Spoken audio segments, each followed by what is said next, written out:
Assalamualaikum warahmatullahi wabarakatuh. Jumpa lagi dengan saya Siti Maimunah dengan NIM 857409633. Hari ini saya akan melakukan percobaan tentang ekosistem. Ekosistem adalah suatu sistem ekologi yang terbentuk oleh hubungan timbal balik antara makhluk hidup biotik dengan lingkungannya abiotik dalam suatu kesatuan yang utuh dan saling mempengaruhi. Setiap ekosistem memiliki keseimbangan agar semua komponen di dalamnya dapat bertahan hidup. Komponen-komponen dalam ekosistem.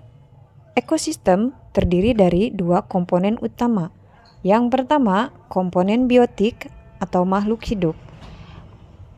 Komponen biotik atau makhluk hidup yang pertama, produsen, yaitu organisme yang dapat membuat makanan sendiri seperti tumbuhan hijau. 2.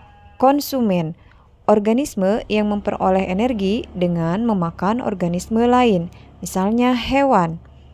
3. Dekomposer atau pengurai, yaitu organisme yang menguraikan bahan organik menjadi bahan anorganik, misalnya bakteri dan jamur. 4. Detritivor, yaitu organisme yang memakan sisa-sisa organisme mati, seperti cacing tanah. Komponen utama kedua ekosistem adalah komponen abiotik atau komponen yang tak hidup. Contohnya ada cahaya matahari, air, tanah, suhu, udara, dan kelembapan. Ditinjau dari cara terbentuknya, terdapat dua jenis ekosistem, yaitu ekosistem alami dan ekosistem buatan. Ekosistem darat alami adalah suatu lingkungan di permukaan bumi yang terbentuk secara alami tanpa campur tangan manusia, di mana makhluk hidup seperti tumbuhan, hewan, dan mikroorganisme saling berinteraksi dengan lingkungan fisik seperti tanah, air, dan udara untuk menciptakan keseimbangan hidup.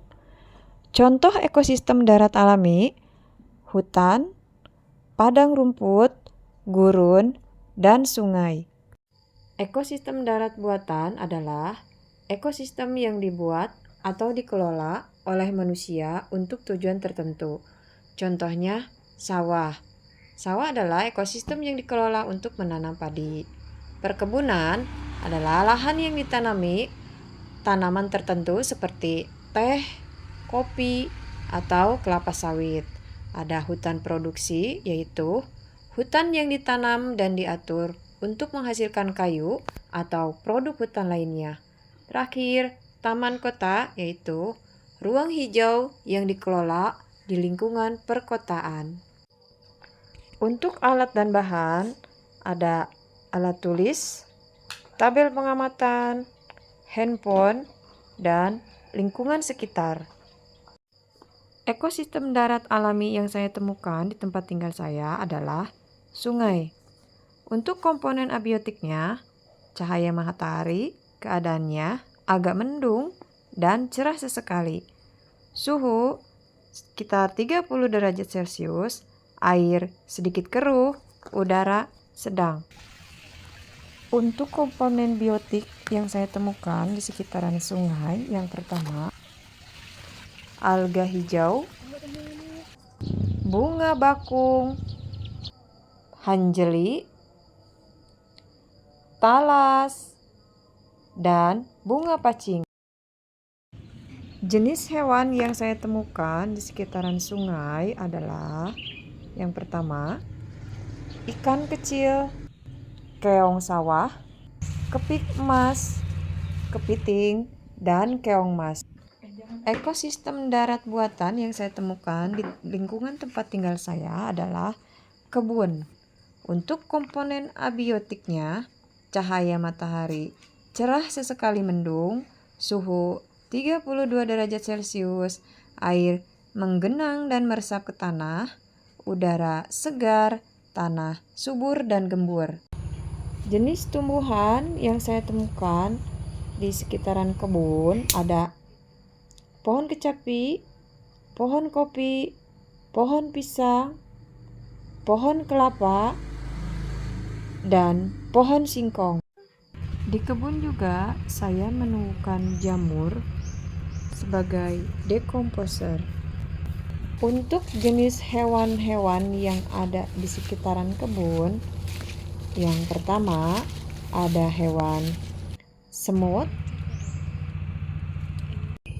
kupu-kupu, laba-laba, kutu putih, dan belalang. Di kebun juga saya menemukan cacing sebagai detritivore. Kesimpulan umum tentang perbedaan ekosistem darat alami dan ekosistem darat buatan adalah kedua ekosistem sama-sama termasuk ekosistem darat, tetapi berbeda dari segi jenis tumbuhan dan hewan.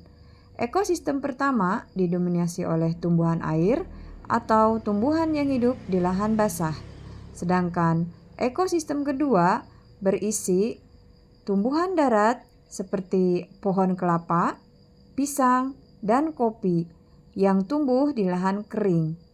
Hewan pada ekosistem pertama lebih banyak yang hidup di sekitar air, sementara ekosistem kedua lebih banyak dihuni serangga darat. Sekian praktikum kali ini, sampai bertemu lagi praktikum selanjutnya. Wassalamualaikum warahmatullahi wabarakatuh.